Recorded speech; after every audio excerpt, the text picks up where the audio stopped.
There used to be a clinic open in Cranston. Just go back a few years. One day I'm just out there praying. A couple parks across the street, he comes over to me. The man did most of the talking. The woman seemed kind of shy. He said, about 11 years ago, my wife got pregnant, and we went down to Planned Parenthood to have an abortion. And the contrast between the people on the sidewalk, who frankly showed more concern for us than the people inside Planned Parenthood, made us feel so uncomfortable that we got up and left. Now, whenever I see my daughter, I wonder what my life would be like without her. I said, I don't even want to think about it. I know someone else, another couple, they had a similar experience. They made the couple wait in separate rooms. Said, well, she has it, I want to be in there with her. And his wife wanted to be. He said, no, we don't allow that. What do you mean you don't allow it? They got upset and they left. Why don't they want him in there? Because the woman's lying down, he's standing up with, he could see the sonogram. They don't want him to see it. That's why they don't want him in there. Okay? This happened about 6 weeks ago. It was on a Saturday. I wasn't there. A friend of mine was. He told me about it Tuesday. They do the pill on Saturday. He's standing on the sidewalk in the driveway. A woman drives out. She stops to talk to him. She's very shaken. She just had it done, was expelled. She asked to see it. She saw it obviously like a tiny baby. She started to scream. Now, the last thing they want to hear is another woman screaming.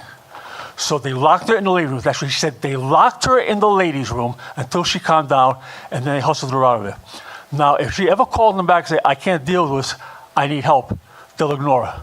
Because the official position of Planned Parenthood is post-abortion depression is not a diagnosed condition like, say, post-abortion traumatic experience. So because it had nothing to do with abortion, it's not a concern. And right on the side of the building, the Planned Parenthood side with the law said right under there, care no matter what. Give me a break. Would you want to be treated that way?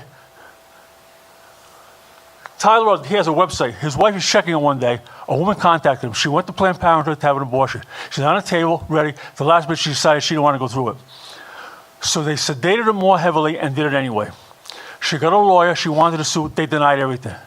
Said, no, it didn't happen. She was delirious. It was just her imagination. Now, I've read about things like this happening. A friend of mine was once, when I was on Point Street, a woman came out. She was talking with her. She was thinking about it. She wasn't sure what she wanted to do.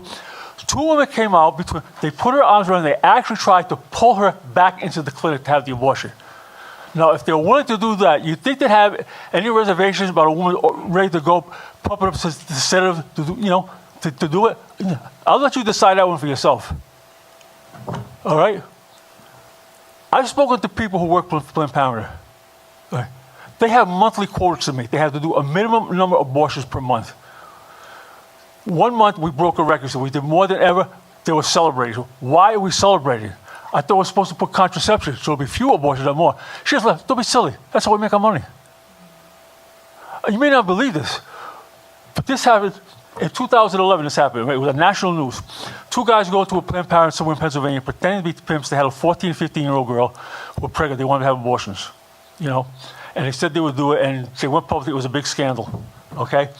And the director of the clinic got fired. So now let's talk about Washington, about defunding Planned Parenthood.